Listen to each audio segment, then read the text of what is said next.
why on earth would the SNP do that anyway? You know, here's the thing.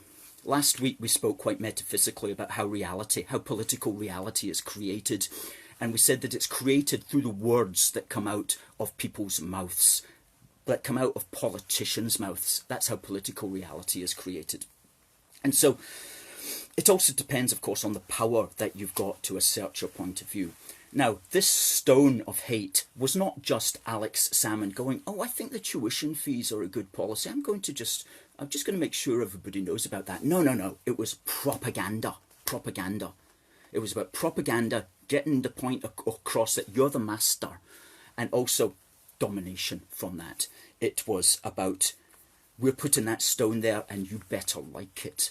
And you better know that you better like it. And you better tell people that you like it. Because if you don't like it, we're going to find out that you don't like it and we're going to ask you why.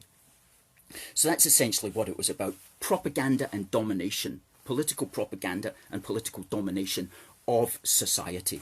And at the time, Nick Cohen, who is a journalist, wrote a very good article in The Spectator. And I'm just going to quote a couple of little sentences from you. He said, "What is a university doing plonking a lump of rock covered with party political propaganda on its campus?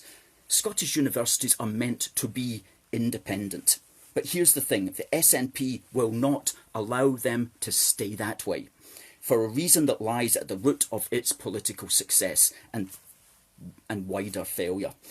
And he pointed out that, you see, this stone was put there in November, just a couple of months after they had lost the 2014 referendum. And he said, Nick Cohen said, if the SNP is to win next time, if there is to be a next time, the SNP has to achieve what Marxists call hegemony, or hegemony, depending on how you want to pronounce it, which is to say the cultural as well as the political domination of Scottish society. To achieve hegemony, opinion formers, journalists, academics, people on the telly, must assure the public that independence is the only way forward. Nationalism must become the common sense of Scottish life.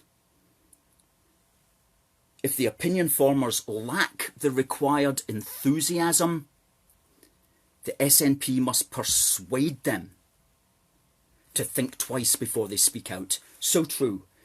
If you're not with the programme, you better be quiet, is the way that it goes in modern Scotland.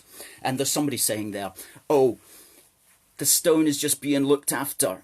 Yes, so we heard. Apparently it got, apparently some men in hazmat suits came and they put it into a lead-lined container to prevent heat radiation.